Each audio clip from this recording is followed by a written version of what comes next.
All right, you like them? All right, clap it up. Okay, we are the Isupk, started out 1 West 125th Street, Harlem, New York, under the command of General Johanna. We teach that blacks, Hispanics, and native Indians are the true Hebrew Israelites of the Bible, God's chosen people. Okay, tonight's class is a little different tonight, because tonight this is the Feast of Purim. Let's give it up for the Feast of Purim. Okay, this is the Feast of Purim, and tonight's class, we're going to go into what the Feast of Purim is all about, according to our records. This is a memorial. Okay, so this is not a law kept feast day. This is a memorial. And when we think about the Feast of Purim, it's a story of a sister named Esther. Okay? An Israelite who lived in the era of King Ahasuerus, who was an ancient colonizer of nations. He was a Persian, and he colonized down near most of the Middle East, from Ethiopia to Shushan. And we're going to hear a story tonight of Esther, who was a virtuous woman. Okay, so time and time again, we hear about our people, a lot of the sisters as well, denouncing the Bible, our records. Okay, it's misogynistic, and it's written for men, it's not for women. But when you really deep it, when you understand our records, Esther is a perfect story to be read by our sisters, especially the young sisters just coming into the truth, because Esther was a virtuous woman. If you want to know how to be a virtuous woman, a righteous woman, you will read the story of Esther. Okay, Esther made a sacrifice for her people. Esther was a woman that gave up her own needs and her own flesh and lust for a higher power, for a divine reason. She got herself in a place where she did things for others. Now, that resonates with, you can say that similar to what Christ done, not on that scale, of course, but she did save an entire people. She saved the Jews, the 12 tribes of Israel, the Israelites. And we're going to look into the book of Esther today. And if any of our young sisters want to know how they should be conducting themselves, how they should be behaving, they will read the story of Esther. It's in the Tanakh, the Old Testament, the Dead Sea Scrolls, whatever you call it. The heathen and the oppressor, calls our records the Bible. We call it our history book, our records, a book of law, a book of war, and a book of righteousness, because the people that wrote this book were ordained to give us an everlasting memory of who we are and who we are supposed to be, how we are to conduct ourselves, how we are to behave, and how we are to treat our one another. True brotherhood and true sisterhood. And we're going to learn tonight that Esther was a true sister. Let's start at Esther 1:1, Baba Kashar. When you're ready, read that, Officer Moser.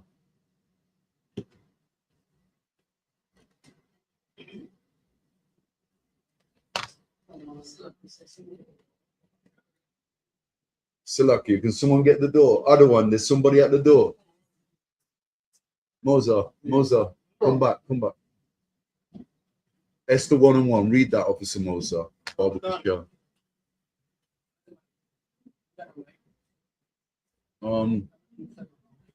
Other one. Have we got a mic for Officer Moser? Should hear him through that. Okay. Well done. The book of Esther 1 verse 1. Nice and clear, nice and loud. Now it came to pass in the days of Abraham, in the days Azorius. Azorius. Azorius. No, Azorius. Azorius. This is Azorius, which reigned from India even unto Ethiopia. Okay, so King Azorius was a Persian. He reigned from India to Ethiopia. Okay, he ruled over many lands. He was a colonizer. He was a Persian, which is an Elamite, an ancient Elamite, what we call today Pakistan, Afghanistan, Indian. Read. Over 107 and 20 province. Okay. So okay, read that again, Bob. Sure. Over 107 and 20 province. Over 107 and 20 province. Okay, so this is ancient Arabia, the Persians, from Iran to Shushan, from Ethiopia to India. He ruled all these lands. How many provinces? 120. Sorry, 107 and 20 provinces. 107 and 20 provinces. Read on. That in those days, when the king Azorius sat on the throne of his kingdom, which was in Shushan, the palace. Okay, and where is Shushan? Does anybody know? I just mentioned it. I said from Shushan to somewhere, but Shushan is the actual place where his palace was and where he came from. Does anybody know what ancient Shushan was, what we'd call it today? I'll give you a clue. The Persians lived in Shushan. The Persians came from Shushan. What would we call Shushan today? Iran.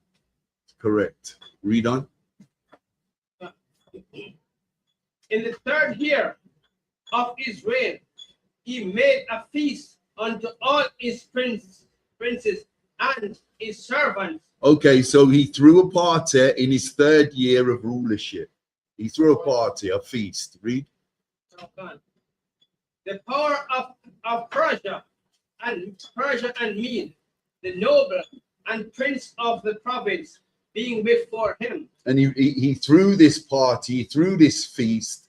And obviously it's a fake feast day. It's not one of our feast days recorded in our records. Okay. He threw it for his princes and his servants. Verse 4, Baba Kashar. Verse 4. When he showed the riches of his glorious kingdom and the honor of his excellent majesty. Okay, so he had all his riches on show. He had all his riches on show. He was a boozy king. Read. Many days, even 180 days. Verse 5. Verse 5.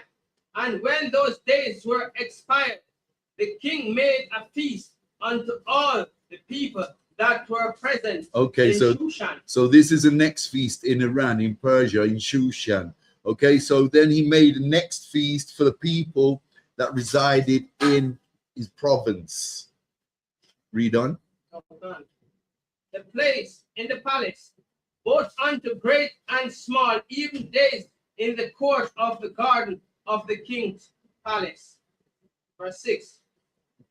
Well, hold on. Verse 5. Then he made the next feast day for the people that resided in his provinces. Okay, so we will get this. Read verse 6, Baba Kashar. Where? White, green, and blue, hanging, fastened with cord of fine linen. Okay, fine linen. This is the best of the best, creme de la creme. The decorations for the feast, green, white, and what? Green, white, cord, fine linen, and pure and purple of silver, rings and pillars of marbles. Okay, and we all know that marble's not cheap. Marble is one of the most expensive stones you can get. Okay, they plaster it up. They make it into coffee tables nowadays. It's real heavy material. They glaze it and varnish it so it looks shiny. You know, that shiny stone. So you know that King Azorius is going all out for this feast. He's got all his riches on show. Is in himself. Read on. From Khan.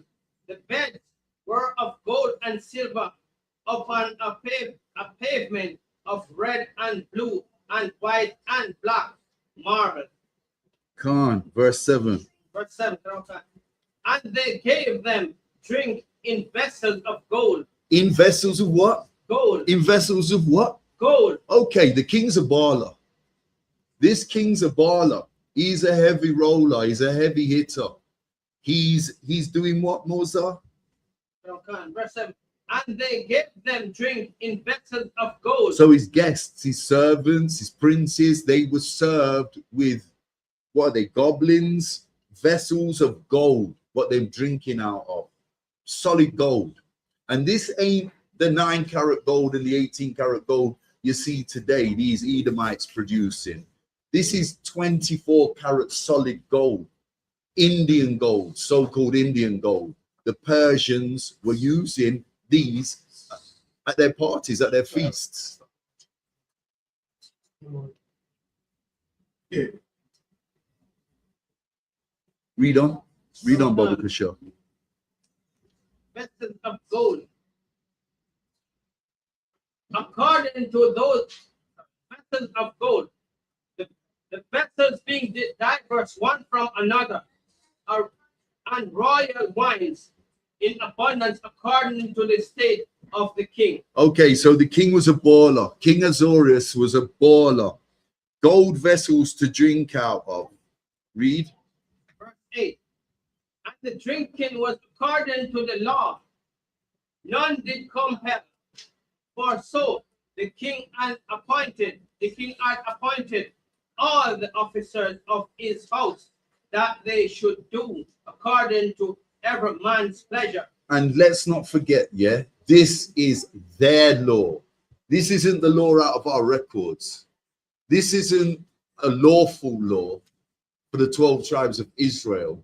Okay, we're scattered amongst these people and we're living in many of their provinces. Okay, but let's not forget, we have our law. We have a law in our records, 613 laws. This is the king's own. These are his own made up rules and regulations and laws that he has within his palace and in his lands and in his provinces. Let's not forget, he's a glorified colonizer. And we know we're familiar with colonizers because we ourselves, as so-called Blacks, Hispanics, and Native Indians, were colonized by who? Who were we colonized by? The oppressor, the so-called white man, the seed of Esau. Read on, Musa, Baba Kasha. Verse 9. No. Use verse 8. Read verse 8 again, Baba Kasha. Verse 8. And the drinking was according to the law. Okay, so it was one of Asaurus's, the king's laws, that everybody drank. So imagine if you wasn't a drinker. Do you think you'd be invited?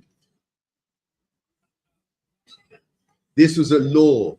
Now, there's no law in our records. You won't find any law in the Bible that says you have to drink, you must drink. We drink on the feast days when we come together, not to get drunk, not to act out of order, indecently. We drink because in the spirit of brotherhood and sisterhood. We get merry, we have a good time, we hold a Sabbath service, and then we feast. We eat and we get down. And when we get down, we sip a little wine. And that's how we get down. That's how us Blacks, Hispanics, and Native Indians get down. But it's not a law. It's not lawful that you must drink or you must get drunk. In fact, there is a law that you shouldn't defile your temple. You shouldn't be getting drunk and acting disorderly or out of order like these people, these heathen nations do today. Read on. None did compel. For so the king had appointed to all the officers of his house that they should do according to every man's pleasure. Okay, so this was our law, not the law of the Most High. The king accommodating his guests, how he sees fit, how he's recorded or written his law. This is King Azorius. Let's bear that in mind. Verse 9, Baba Kashar. Verse 9.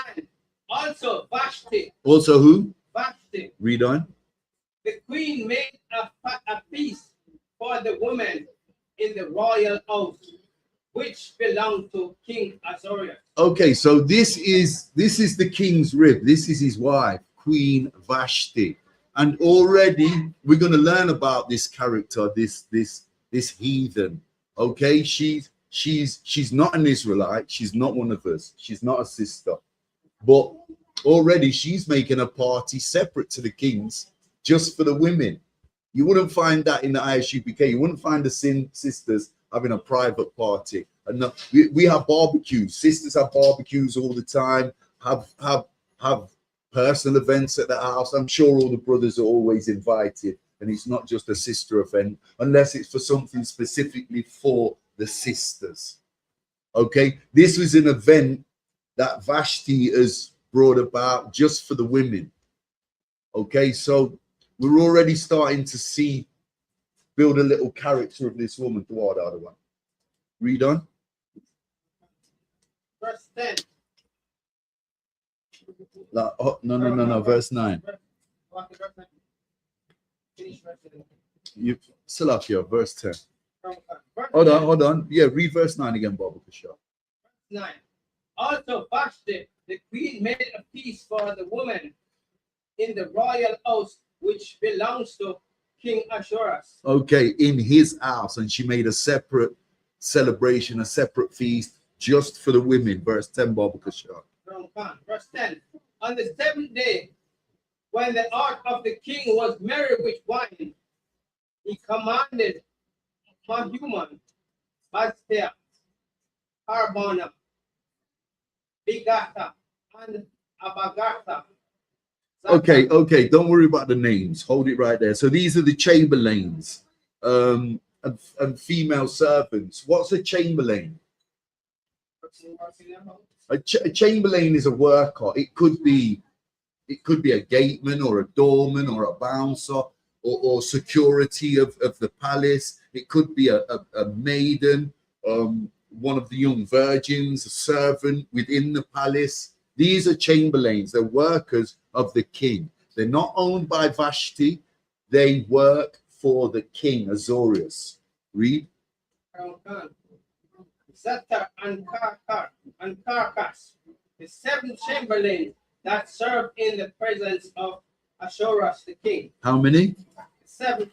The 7. These are his 7 personal chamberlains, his 7 personal workers. Read. 11. To bring Vashti, the queen, before the king with the crown royal, to show the people and the prince her beauty, for she was fair to look upon. Okay, and we all know what fair means. Okay, fair is not what we're taught today in this modern world, in modern society. Fair being light skin, very, very the opposite to dark. Okay, that's not what fair is in the Bible. Fair in the Bible was a very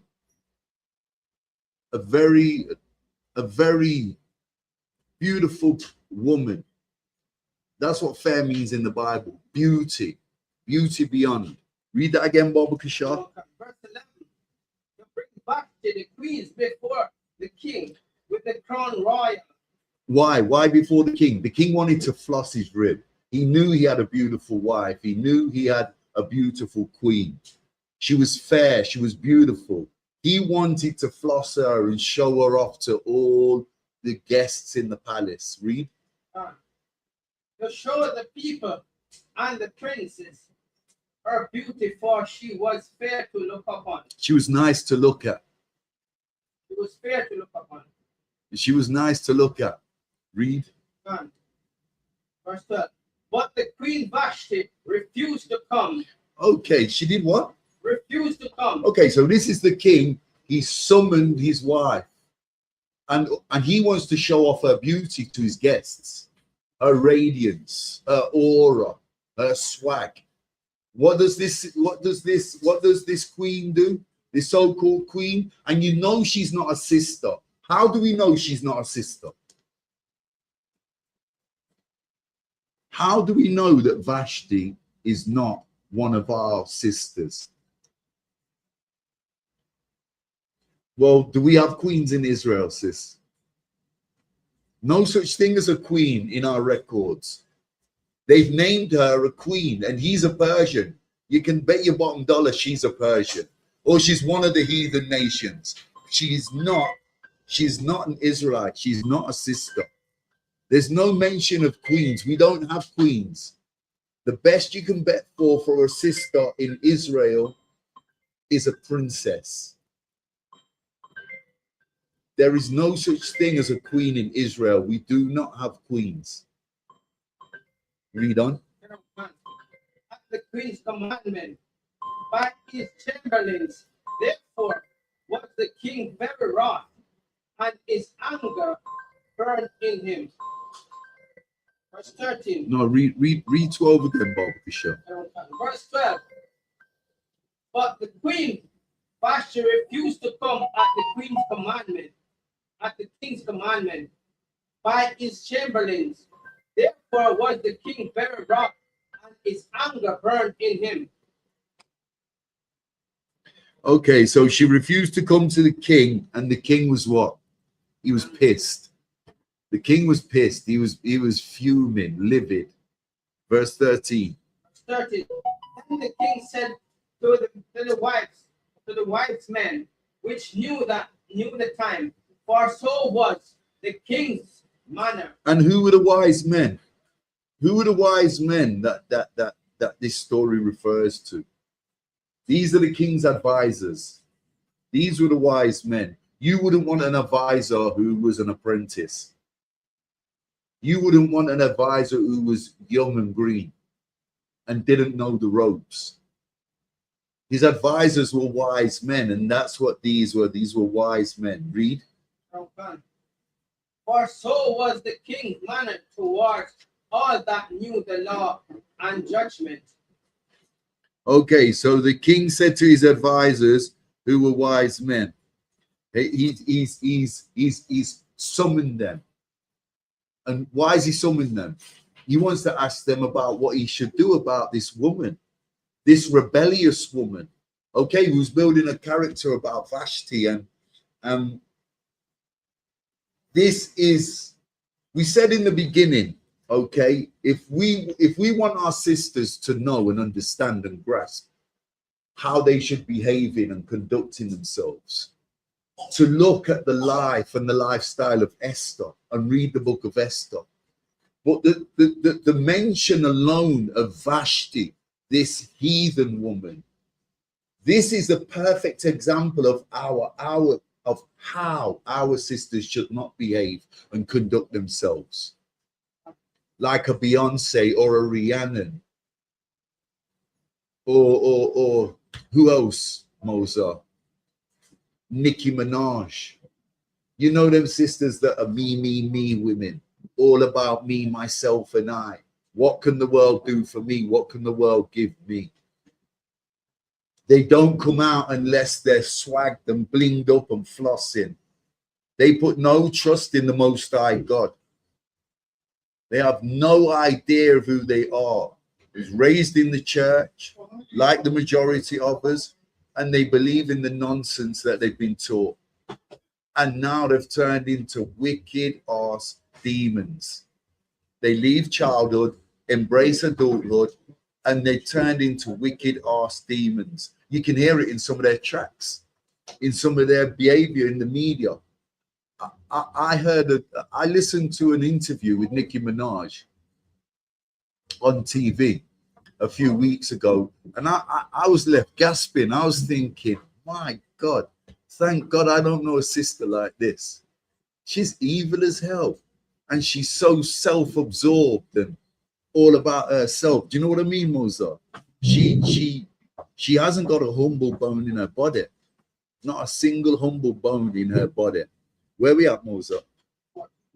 Verse 14. Read on, Baba Kashar. Verse 14. And the next unto him was Tarshan, Shetar. Okay. Jump down to verse 15. Drop the names. Jump Verse down to verse 15. 15, Baba Kashar. What shall we do unto the queen Vashti according to the law? Okay, so here King Azorius is asking his advisors, the wise men, for advice. What should we do about Queen Vashti's attitude? What should we do about her rebellious nature? What should we do with her? Read. Because she had not performed the commandment of the king. She has what? She had not performed the commandment of the king Ashur. And number one rule for a sister: you do not if you've got honor about you, you don't disobey your husband. This is a law. This is a law to honor your husband. Just as a children, there's a law that says the children must honor their parents. A sister must honor her husband, not defy him, and not defy him in front of a nation of people. That's the worst thing a sister could ever do. And like we said, if the sisters that want to know how to be a virtuous woman, how to be a righteous sister, then read the book of Esther.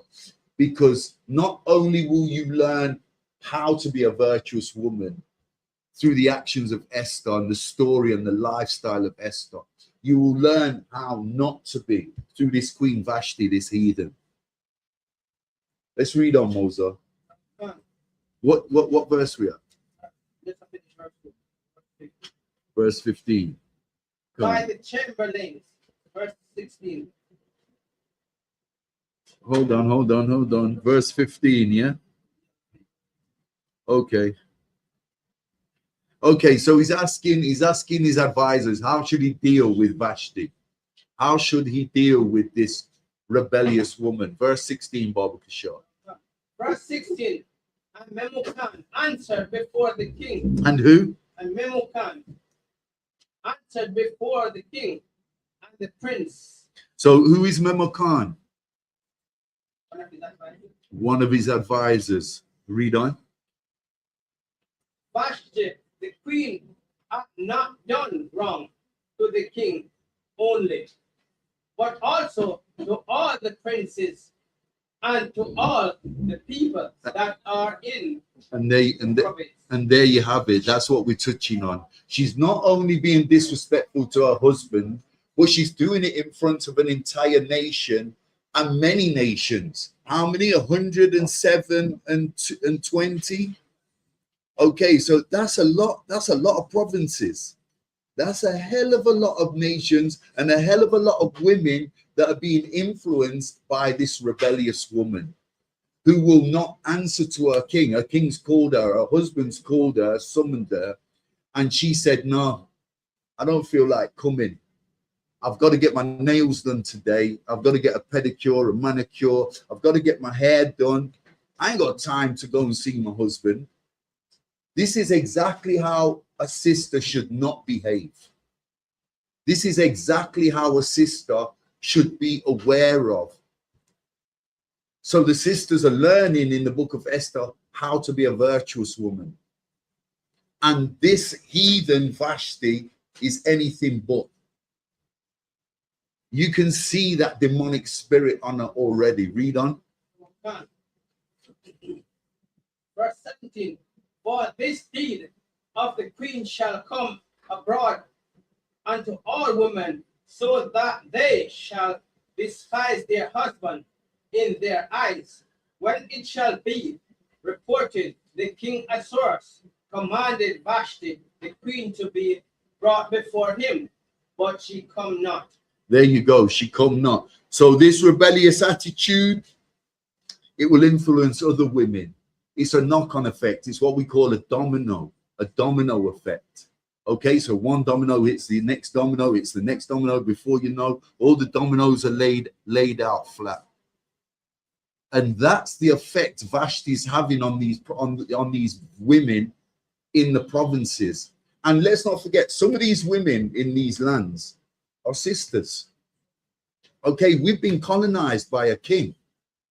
This king was one of the major colonizers. He was the biggest colonizer of his time, a Persian colonizer. And he had many, many lands, many, many provinces.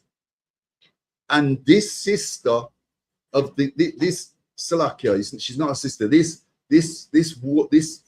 Vashti, this heathen woman, the king's wife, she was of a rebellious nature. She thought she was bigger than her boots. She was too big for her boots. Read on. Verse 18.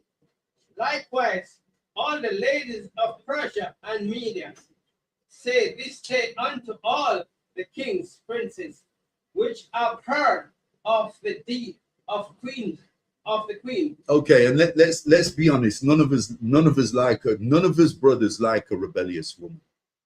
None of us want to end up with a rebellious woman. Read on. Thou shalt there arise unto much contempt and wrath. Verse 19. And what? Contempt And wrath. okay, so what does a rebellious woman bring about? What spirit does she bring about? In a room, an aura. A rebellious woman, what does she bring to the table?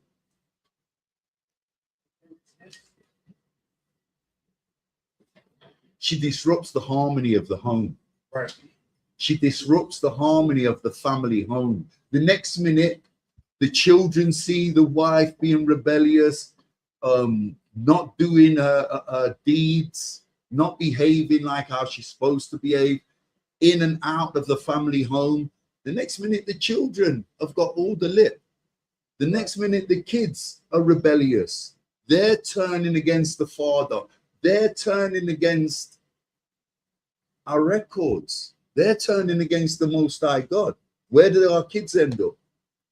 In Rastafarianism, in that Christian church, in the Islamic mosque, learning a lot of nonsense they're not supposed to be learning. Read on. Verse 19. If it please the king. If it do what? If it please the king, let there go a royal commandment from him, and let it be written among the laws of the Persian and Mede. Okay, and remember, this is not a law. This is not our law. This is a law of the king. This is the law of colonizer, a heathen. Okay, and let's not forget. Okay, the Bible says a righteous woman is a virtuous woman. Let's remember that. The Bible says a righteous woman is virtuous. What does virtuous mean? Humble, respectful, honoring your children. Good virtuous is to have skills and be able to do something. Can't. The water. Yeah, so a virtuous woman has many aspects to her character that is supposed to build up for the younger sisters to look at and to build their character off of that. But most of all, a virtuous woman is right, which means she's righteous. You got something, Moser? I was just going to say, virtuous means to be productive and to be respected. Go on. Okay, so the Bible says a righteous woman is a virtuous one. Imagine being married to a Nicki Minaj. Can you imagine? Can you imagine being arguing, cussing every 5 minutes, wanting to always be in charge and wear the trousers? A woman like this brings about confusion. That's what a rebellious woman brings about, confusion, especially in the family home. We don't tolerate that in Israel. We won't tolerate confusion in the family home in the Isupk under the command of General Yohanna. That's right. We're building up virtuous women to be virtuous sisters. That's what we do in the Isupk. Read on, Baruch Shah. That it be, that not alter, that Vashti come no more. Salakia, verse 19. Yeah, read verse 19. verse 19. Stop on it up. Come. If it please the king, let there go a royal commandment from him, and let it be written among the law of the Persian and Mede, that it be not altered, that Vashti come no more before King Ahasuerus. Okay, so this is a law for the Persian and the Medes. Remember, we keep reiterating this. This is not our law. These are not the laws of our records. These are laws that a heathen colonizer has made and put in his provinces. So we're Israelite brothers and sisters are scattered in some of these provinces, and we're having to live by these laws. And some of these laws might require us to be drunkards, to eat pork, to break the dietary law, the moral laws, the civil laws. The laws of these colonizing these colonizers, the Persians, they're certainly teaching us to break our ceremonial laws, because here we are being a part of their feasts, which are absolutely nothing to do with us. You won't find them anywhere in our records. These records are for us, so-called blacks, Hispanics, and Native Indians, and nobody else. And we shouldn't be inheriting or hanging or picking up their traditions. Their traditions are vain to us. We have these records for a reason. Read on. And let the king. And let the who? And let the king give a royal estate unto another that is better than her. Okay, and let the king give her royal estate unto another that. So this is the advice the king is getting, yeah, to get rid of her. This is another thing that doesn't happen in Israel. You know, once you lay with a sister, sex is marriage in the Bible. Once you lay with a sister, it's a done deal. It's a done deal. She is your rib for life. She's your wife. And there's no putting her away. There's no such thing as divorce in the Bible. This is a law. This is a law. You can't just decide you've seen a skirt round the corner that you think is more attractive, and you keep it pushing. You keep it moving, and you forget about the last sister, and you move on to the next. That doesn't happen. It doesn't happen in here. It might happen in some of the fake Israelite groups, but it don't happen in here. Guaranteed. Read that again, Baba Kasha. Esther 1 verse 19. If it please the king, let there go a royal commandment from him, and let it be written among the laws of the Persian and Medes, that it be not altered, that Vashti come no more before the king Ahasuerus. Okay, so he wants to swap her. Basically, he wants an exchange, like how we go to a car sale, a car lot, and part X our cars. He wants to do this with his wife, which shows you how confusing these heathen nations are. And their laws are nothing like ours. Their laws are not built on righteousness, because their laws are what? What are their laws? What are the heathens' laws they make up? Vain. They're vain, definitely vain. Against our laws, if I could. They're against our laws, but most of all, they're not ordained. They're not from the Most High God. That's right. Our records, our laws have come from somewhere, a higher power. They're not, our laws are not man-made. Our laws have come from our Father who art in heaven. That's right. That's where our laws have come from. And that's why our law is perfect. If we can study this, get it right, and keep these laws, statutes, and commandments in our records, we become perfect. There's no man-made law that can make us perfect. They're never going to be perfect. You see them warring against each other. committing all kinds of atrocities, diseases, famines. Does everybody get this? Salaki, you got something, sir? Did you have something? Okay, you're reading. God on, Khan. Do you know where we're at? Yeah.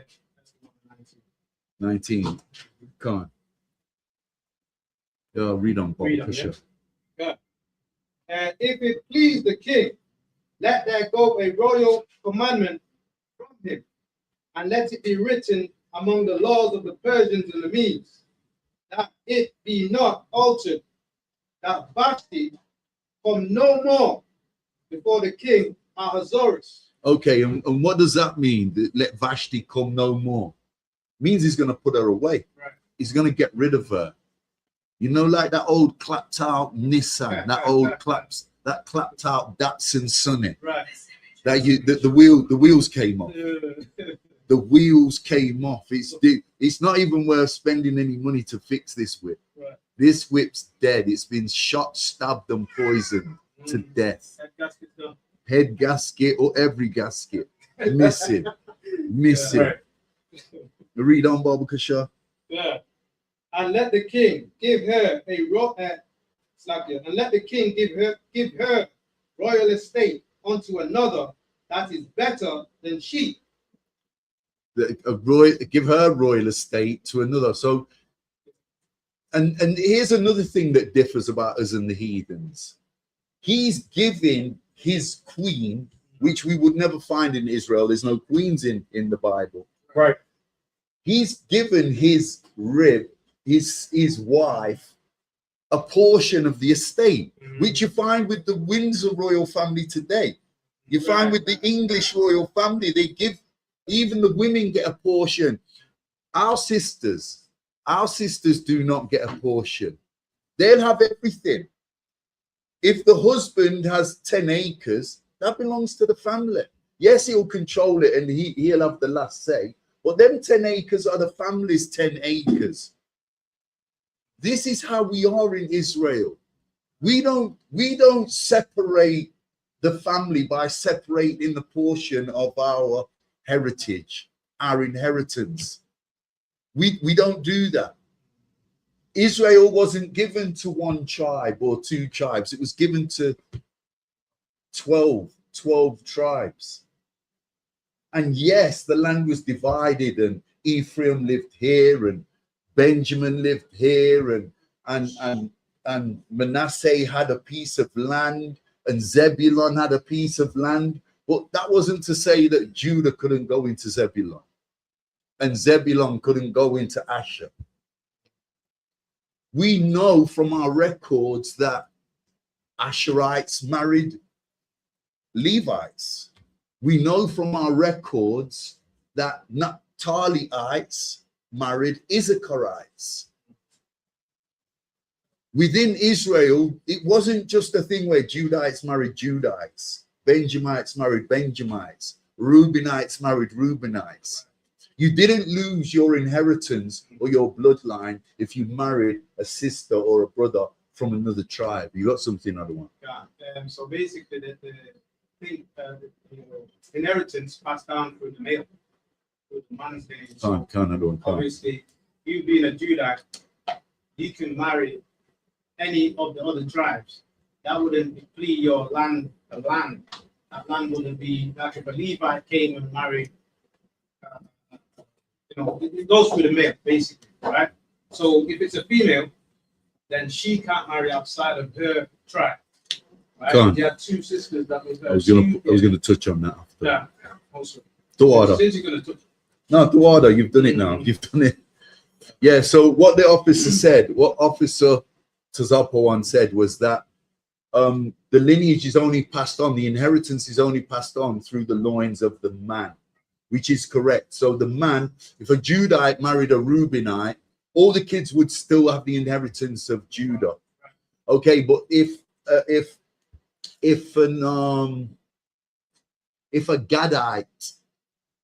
Gadite woman married a Naphtaliite, she would lose, her children wouldn't have the inheritance of Naphtali. Her children would have the inheritance of Humoza. and Naphtali. Okay, so do we all understand this? The inheritance was through the loins of the father, according to our records. Read on, Baba Kashab, getting off subject a little bit. Right. Verse 20. Now, Vashti, 19. No, verse 20. No, jump that. Just go down to 20. Baba Kashab. And when the king decreed, and when the king's decree, which he shall make, shall be published throughout all his empire, for it is great, and the wives shall give to their husbands honor, both to great and small. And can anybody tell me what a decree is? What's a decree? Decree is like an order. It's statute. Okay, so a decree is a statute, exactly. It's a command or an order. Okay, so the king's made a decree here. Read that again, Baba Kashar, the one. Yeah. And when the king's decree, which he shall make, be published throughout all his empire, for it is great, all the wives shall give to their husbands honor, both to great and small. So the king was so pissed off with Vashti, his wife. Right. He made this a decree, he made it a law, an order, a command, that in all the land, in all his provinces, all 177 and 20, yeah, in all his provinces, he made a decree that the wife must honor their husband. So if the husband summoned you, you would honor whatever your husband told you. Do we all follow this? Okay, verse 21, Baba Kishore. And the saying pleased the king. This decree made the king happy. 22, Baba Kishore. 22. For he sent letters into all the kingdoms, provinces, into every province according to the writings thereof. And this was no joke. This became a big thing to the king because he sent letters to all the provinces. That's what is it, 190 provinces? 127. No, 120 and 7. Yeah, 127 provinces. That's 127 lands or portions of land or nations. Okay, and he sent this decree through mail to every single one of them. Imagine that. On horseback, my God. Camel, horseback, donkey, right. Mule, jackass. Read on. Yeah, 22 provinces thereof, and according to the writings thereof, and to every people after their language, that every man should bear rule in his own house, and that it should be published according to the language of every people. Of every people, okay? So a lot of the provinces had different tongues because they had different languages. That's why he had to do this. They didn't all speak Persian. They didn't all speak Amharic. Yeah. They didn't speak Arabic. You know, yeah, the Arabic and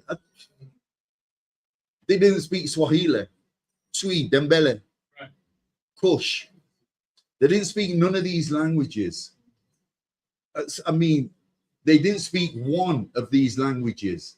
They all had all the provinces spoke their own languages. Don't forget, these lands have been colonized by the Persians. Right. They've been colonized. So when Britain went out, the British Empire, and colonized certain lands, it took time for them to speak English, maybe 40, 50 years.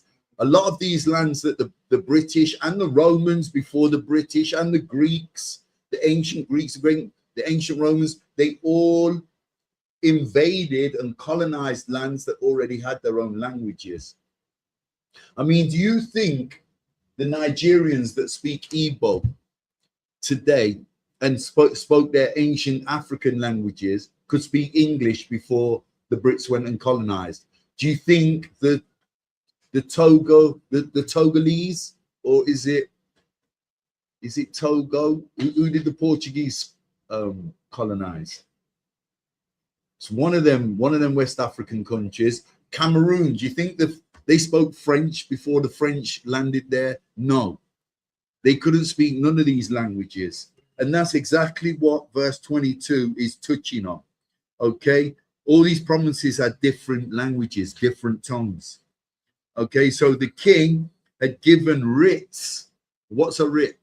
It's a written, a mail in these provinces' languages, and there's 127 provinces. Not to say there's 127 languages, because some of the provinces might have spoke the same languages, but there's a hell of a lot of work put into this, and this is of the king's doing. Read on. Verse 2. No, After chapter 2, verse 1. Right. After these things, when the wrath of King Ahasuerus was appeased, he remembered Vashti and what she had done, and what decreed against her. Then said the king, a king's servant that ministered unto him, let there be fair young virgins sought for the king. Salakia, you stop. Can you go back and read verse 1 for me, other one? Bob Bishop. Verse 1 of what? Chapter 2, verse 1. Yeah, that's what it was. No, I thought you went into verse 2. Did you go into verse 2? 2. Yeah, just read verse 1. Yeah, that's it. Yeah. You want me to read it again? Yeah. Okay. Kind of. Esther 2 and 1. After these things, when the wrath of the king Ahasuerus was appeased, he remembered Vashti and what she had done, and what was decreed against her. Okay, when the king had calmed down and remembered what Vashti's rebellious nature, he remembered how rebellious she was, and the decree he had granted. This is what was on his mind. Okay, read the next verse, Baba Kishore. Then said the king's servants that ministered unto him, let there be fair young virgins sought for the king. Okay, and who are the king's servants? Who are the king's servants that ministered to him? Give me what? The same advisors that he summoned in the first place, in the first chapter.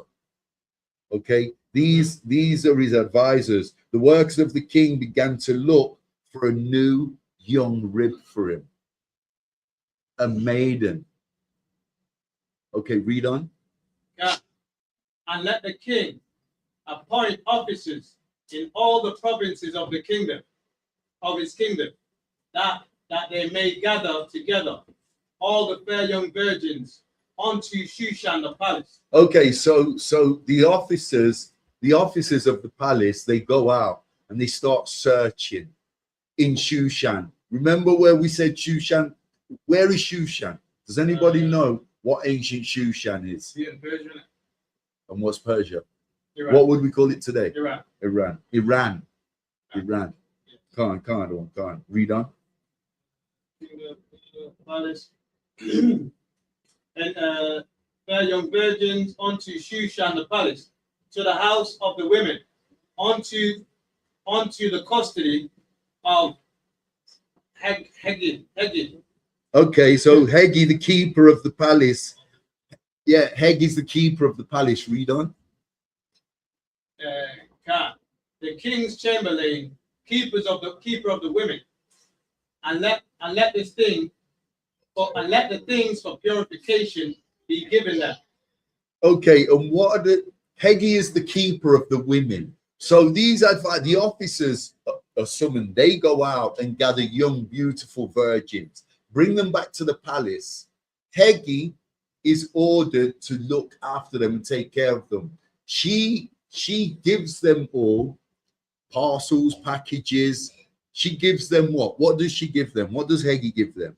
Purification. Purification. Sweet odors, and that's the next question. What are the purifications? Chanel, sweet, Prada, right? Versace, all the smellies that the modern day woman loves. But back then, there'd have been oils and fragrances. Okay, probably closer to nature and flowers than the ones that are chemicaled up today. Read that again for me, Baba Kushar. The whole three or No, yeah, no, Three? just that part. uh, let their young virgins unto Shushan the palace, to the house of the women, unto the custody of Heki, the king's chamberlain, keeper of the women, and let their things of purification be given them. Okay, so these are beauty products, Right. what we call nowadays beauty products. Verse 4. God. And let the maiden which please the king be queen instead of Vashti. Instead of who? Instead of Vashti. Okay, so one of these females are about to walk into the shoes of Vashti, take over and be the new Vashti. She's out. She's ousted. She's gone. It's a done deal. Verse 5, Baba Kushar. Verse 5. Now in Shushan the palace, where there was a certain Jew whose name was Mordecai. A certain what? A certain Jew, A certain Jew named Mordecai. Read. God, whose name was Mordecai, son of Jair, the son of Shemai, the son of Kish, a Benjamin. A yard man. A bona fide yardie. Okay? Probably from Kingston Town. Read that again, Baba Kushar. God. Now in Shushan the palace, there was a certain Jew whose name was Mordecai, the son of Jair, the son of Shemai, the son of Kish, a Benjamin. A Benjamite. And where are the the reason we said yardies, where are the Benjamites today? Yeah. The tribe of Benjamin, the last born son of Jacob. Okay, you'll find these in the English speaking islands in the Caribbean. That's right. The British colonized islands. Okay, Montserrat, Antigua, Barbados, Bermuda, Jamaica, Martinique, St. Lucia, St. Vincent, Nevis, St. Kitts. I said Barbados. So on and so forth. Yardies, That's right. bona fide yardies. Read on, Baba Kushar. Who had been carried away from Jerusalem with the captivity which had been carried away with Jeconiah, king of Judah, whom Nebuchadnezzar, right, the king of Babylon had carried away. Okay, so taken to Shushan in captivity from Jerusalem. This Benjamite had been taken with all the Benjamites, and not just Benjamites, other tribes. We can't say all 12 tribes because there's no records of this in the book of Esther.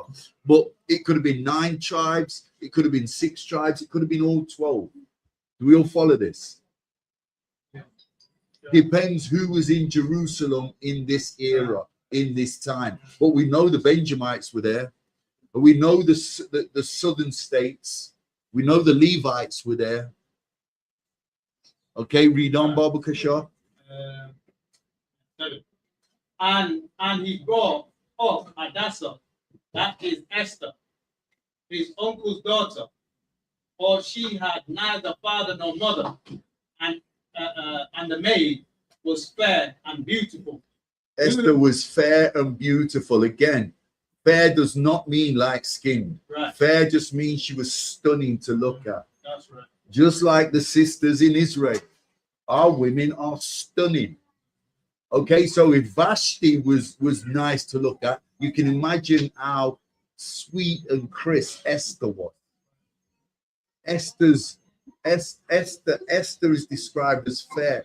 She was absolutely stunning, and we're going to find out how beautiful this sister was. Read that again, Baba Kushar. God, and he brought up Hadassah, and he brought up Hadassah, that is Esther, his uncle's daughter, for she had neither father nor mother, and the maid was fair and beautiful. And just so you know, Nebuchadnezzar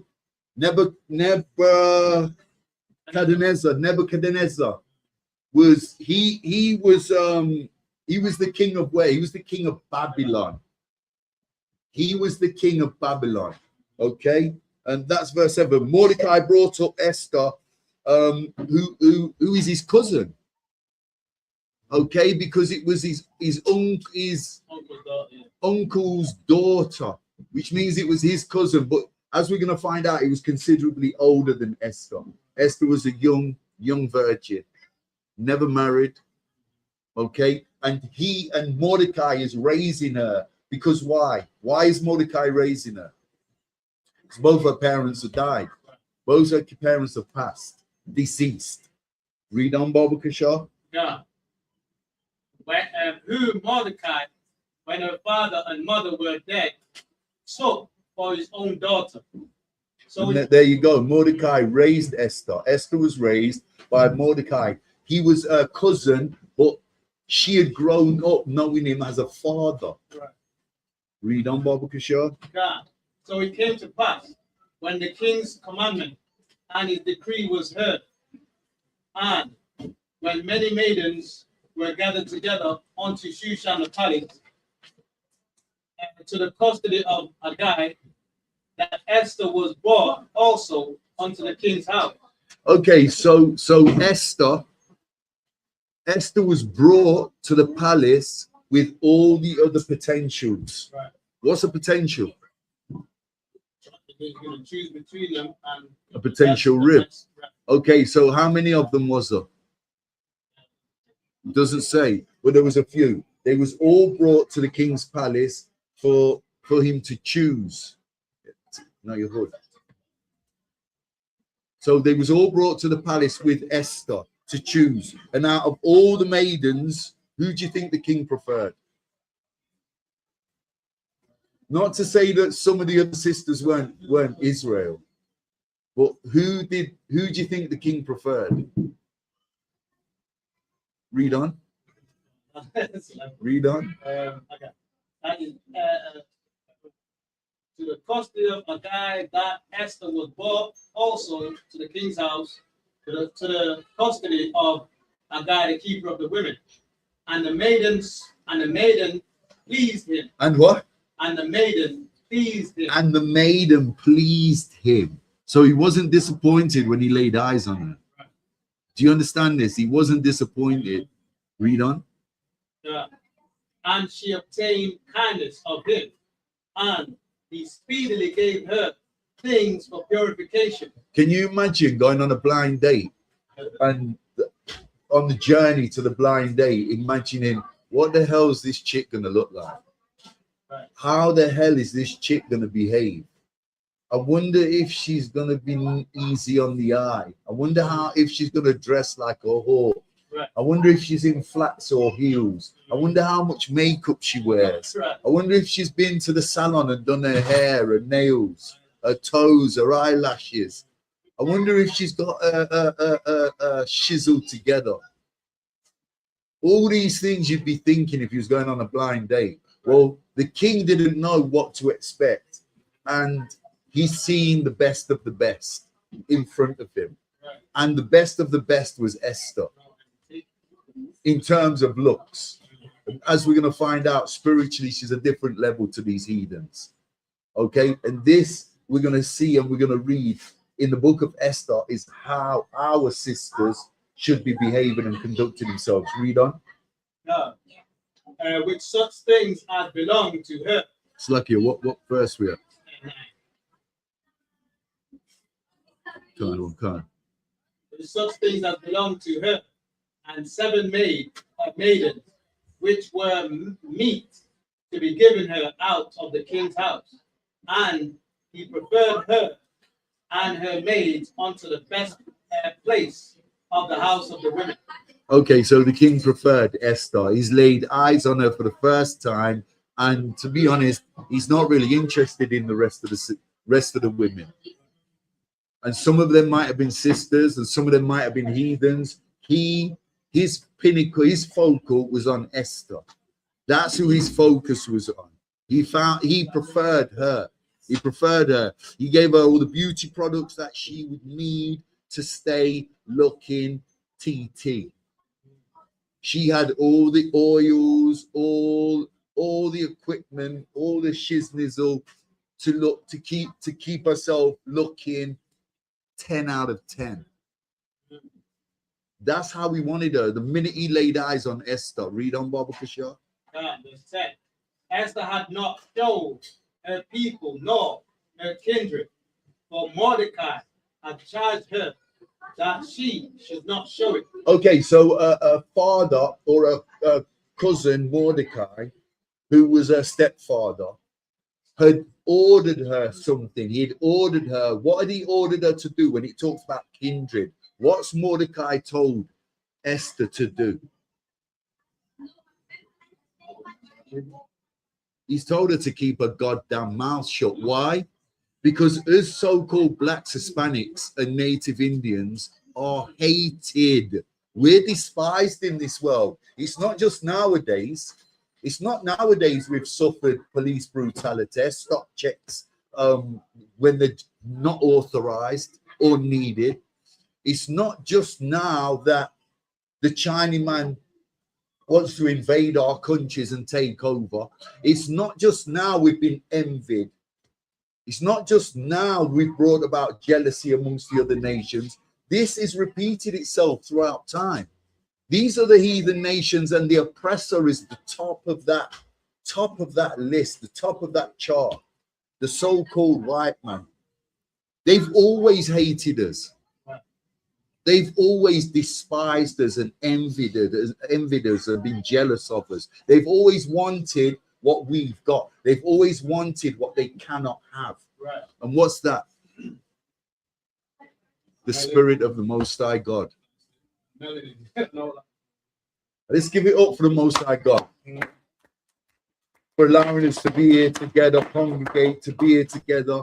And let's thank him for being here, being present in this room tonight, and allowing us to take part in his memorial, the feast of Purim. Okay, read on, Baba Kishar. Yeah. And Mordecai walked every day before the court of the women's house to know how Esther did and what should become of her. Read that again, Baba Kishar. Yeah. And Mordecai walked every day before the court of the women. What verse are we in? 11. Mordecai walked every day. Come on. Yeah. Come on.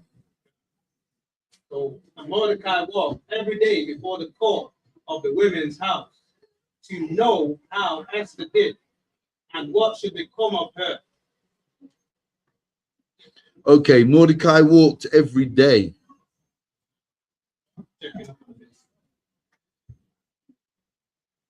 Jump down to verse. Let's jump down to verse 16, Baba Kishar. God. So Esther was taken unto King Ahasuerus into his house royal in the 10th month, which is the month Tebeth. Okay, and I believe Tebeth is January, February, the 10th month in the Hebrew calendar. In the Gregorian calendar, it would be around January, February. Read. God, in the 7th year of his reign. Okay, so Esther is taken into the king's royal house. Read on. God, and the king loved Esther above all the women. Okay, so this is where Vashti gets ousted. She's gone. It's over. It's a done deal. She gets replaced, exchanged. Part exchange deal, call it what you want. She's out, Esther's in. Read on, Baba Kishar. And she obtained grace and favor in his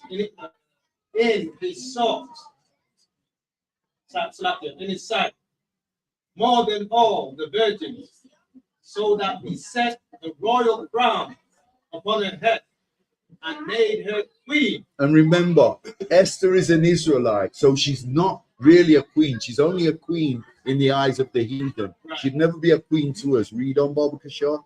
God. and made her queen instead of Vashti. Then the king made a great feast unto all his provinces and his servants. Again, What verse is that, Bob? 18. 18. Come on.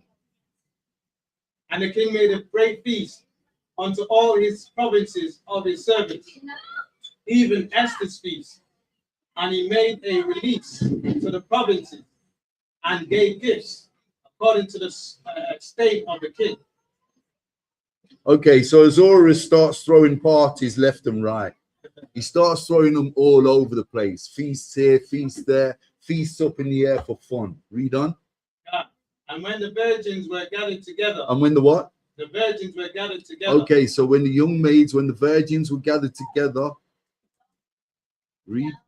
The second time, then Mordecai sat in the king's gate. Esther had not yet showed her kindred nor her people, as Mordecai had charged her. For Esther did the commandment of Mordecai. Okay, so he's throwing parties left and right like his name's P. Diddy. You know what I mean? He's just throwing them just randomly anywhere. And of course, this is all the effect of him laying eyes upon an Israelite woman.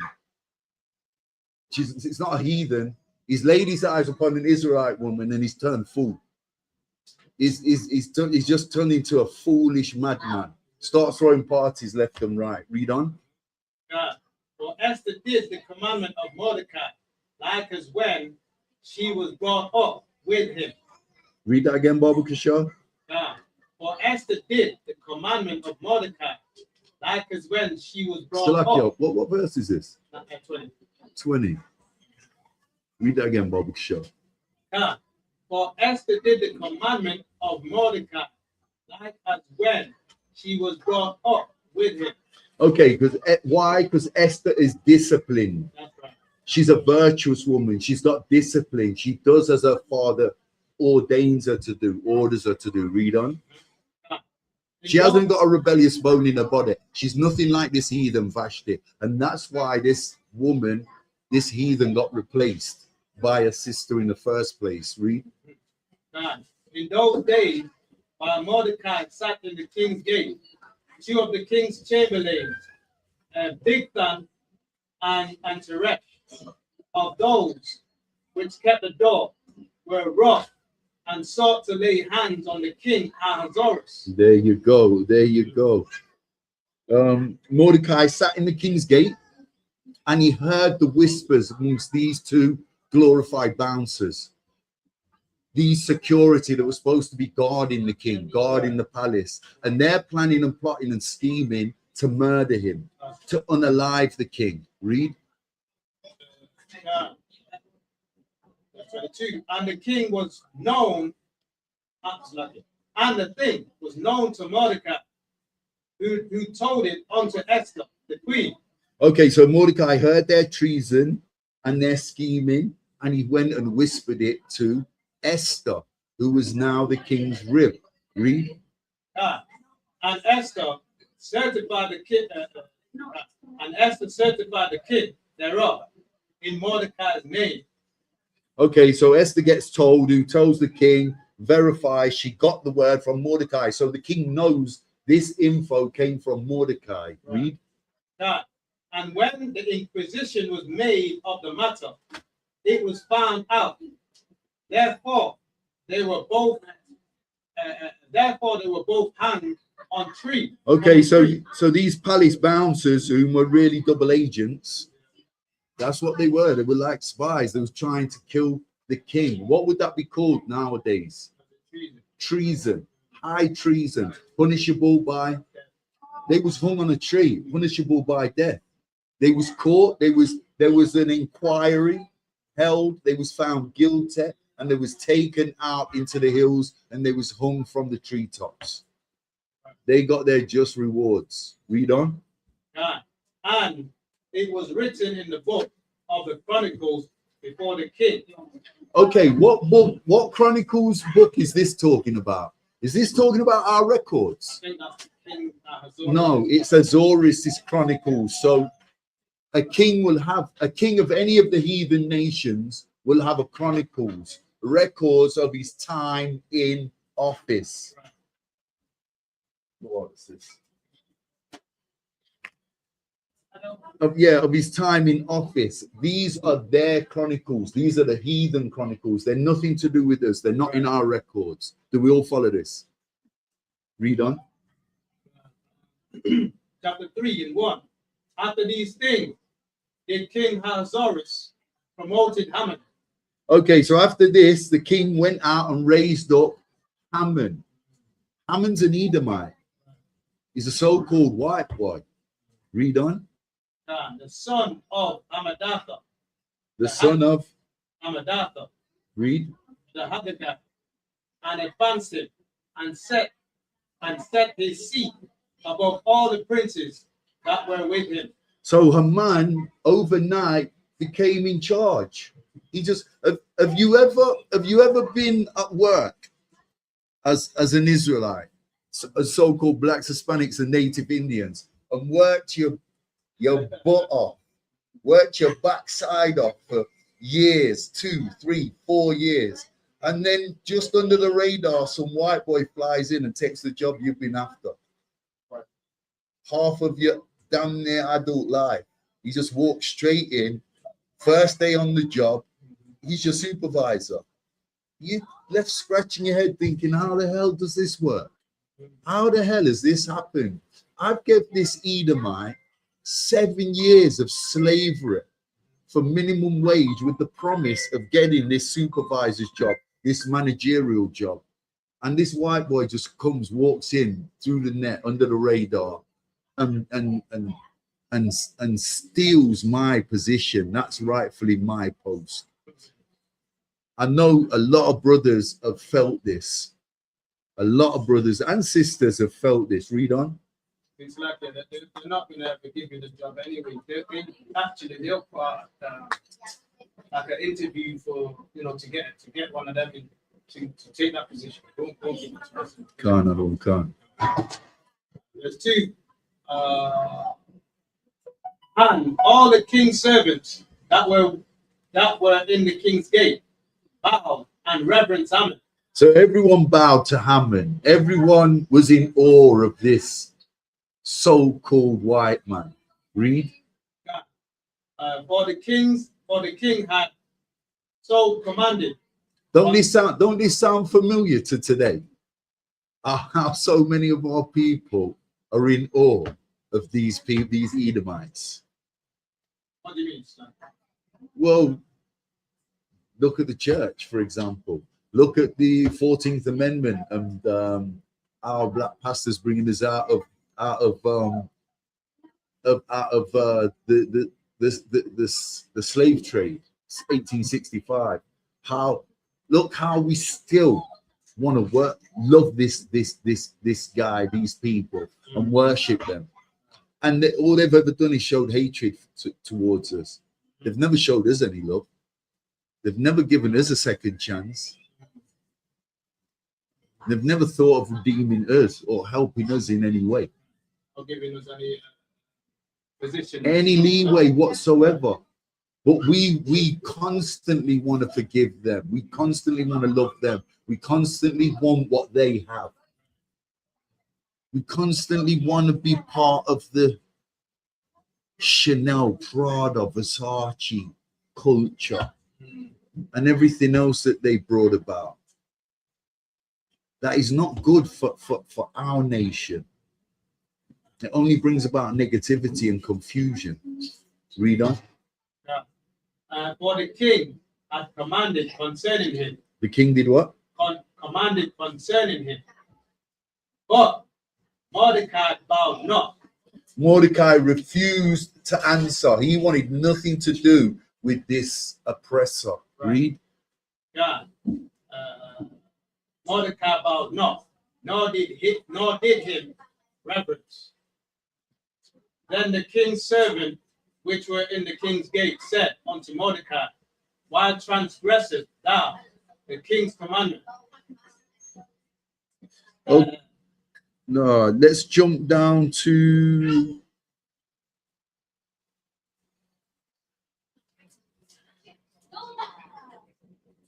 verse. Jump down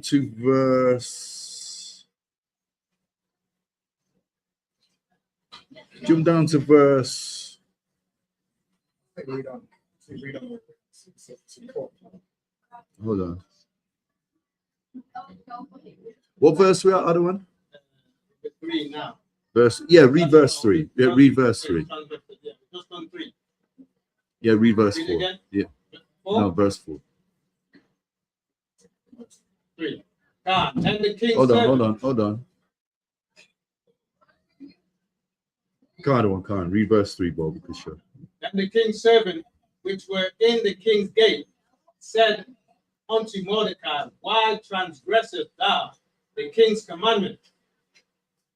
So these glorified bouncers, these gatemen, the security, they're asking Mordecai, why do you go against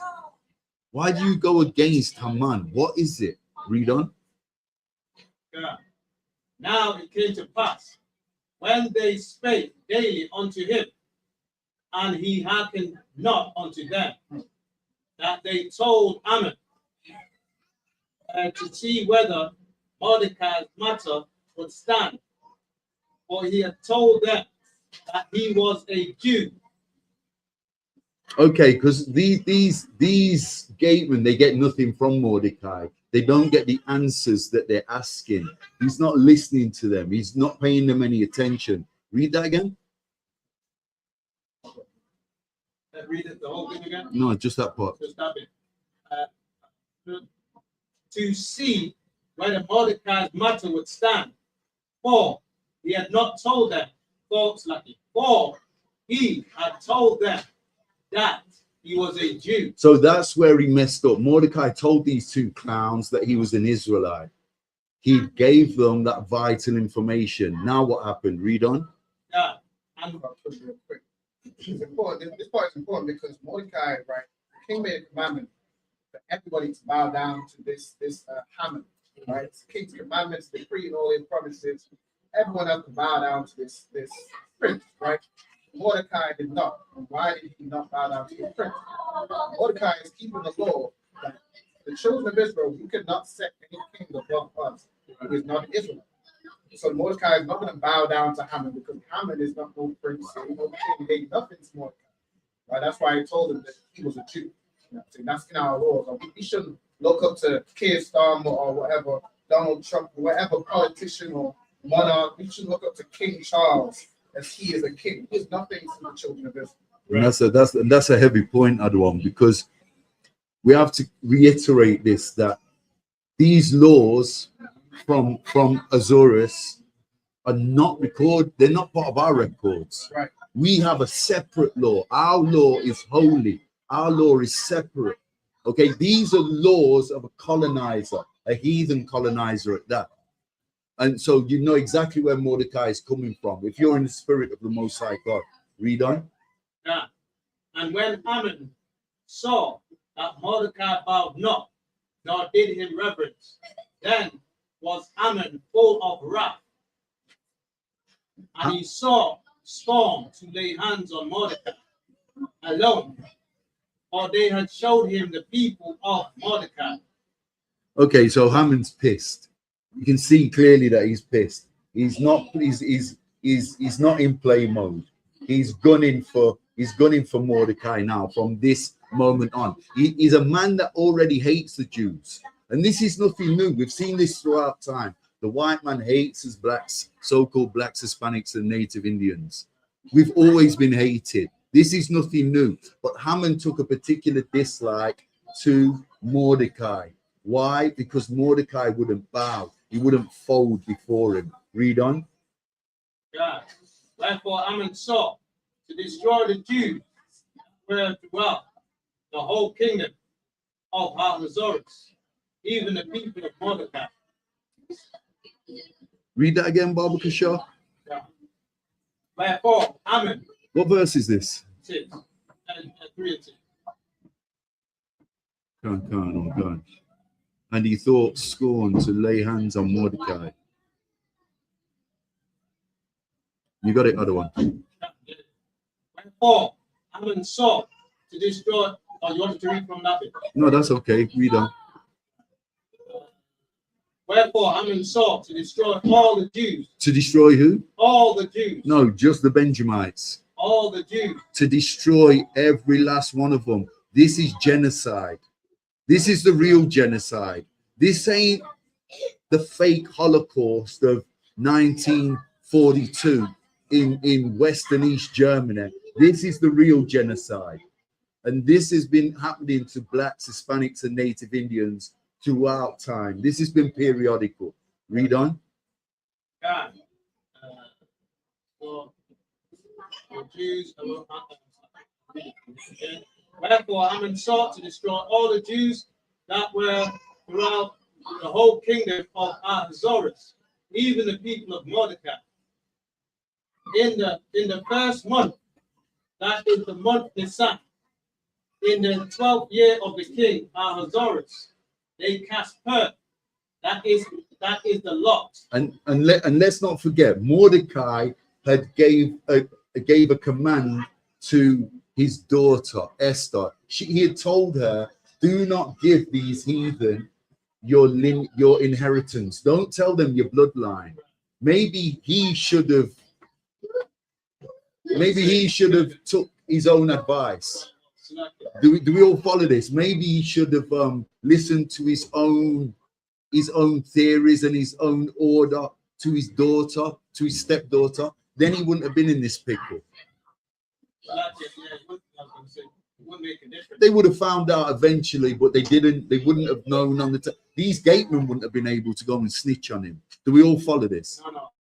They wouldn't have set the decree to kill all the Jews if they didn't know he was a Jew. That being my point. They want him to make reference, right? Oh, yeah, doing that right there. They would have allowed him potentially not. But they wouldn't have known he was a Jew at that moment. Yeah. Read on, Bobby Kishore. In the first month, that is the month Nisan, in the 12th year of King Ahasuerus. So King Ahasuerus has been in power for 12 years. Read. They cast Pur, that is the lot, before Haman from day to day, and from month to month, to the 12th month, that is the month Adar. Okay, jump down, read on. Let's see. Down to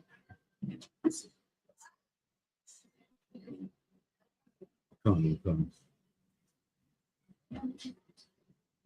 Ah, time's gone. Where are we? Chapter 4, what? Chapter which? My God. Go and read 8 and we'll wrap it up.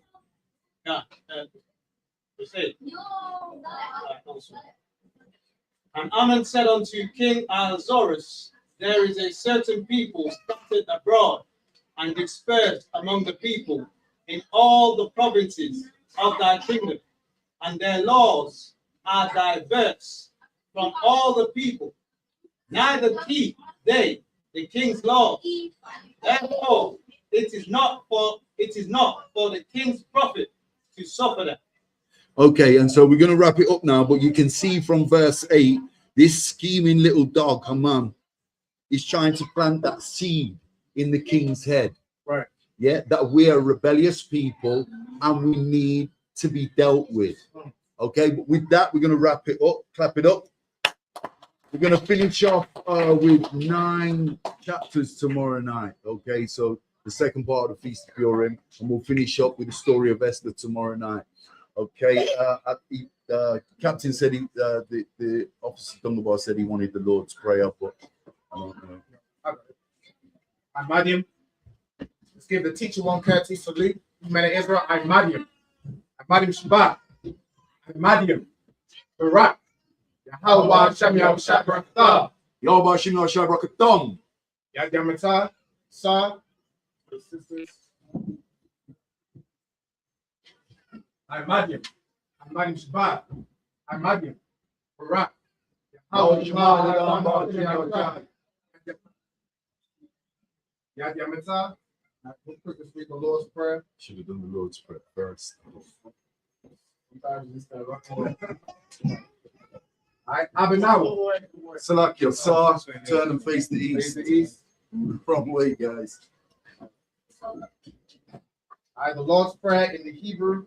Abinawa. Abinawa. Shabbat Shemayim. Shabbat Shemayim. Kodash. Kodash. Hayah. Hayah. Shamka. Shamka. Yahweh. Yahweh. Malakwata. Taba'ah. Taba'ah. Ratazaka. Ratazaka. Hayah. Hayah. Aisha. Aisha. Ba'aratazah. Ba'aratazah. Kawa. Kawa. Hayah. Hayah. Bashemayim. Bashemayim. Nathanawa. Nathanawa. Nakam. Nacham. Kal. Kal. Yawam. Yawam. Wasalakna. Wasalatanawa. Kawabwatna. Kawabwatnawa. Kasalakna. Kasalatnawa. Kawabwatyana. Kawabwatyanawa. Wala'a. Wala'a. Sabayanawa. Sabayanawa. Banasaya 1. Banasaya 1. Abal. Abal. Hawashina. Awashayanawa. Mayan. Mayan. Rai. Rai. Kaya. Kaya. Laka. Laka. Hamalakwa. Amalakwa. Waha'ala. Waha'ala. Wahata Pa'ara. Waha'ala. Wa'aywalamya. Wa'aywalamya. Amen. Amen. And in English, our Father, Our Father, which art in heaven, which art in heaven, hallowed be thy name. hallowed be thy name. Thy kingdom come. Thy kingdom come. Thy will be done. Thine will be done In earth in earth as it is in heaven. as it is in heaven.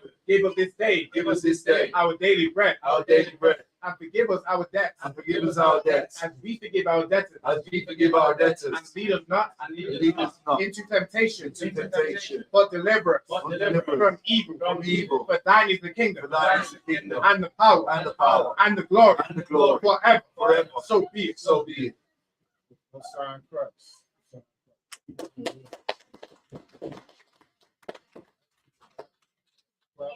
Second, yeah.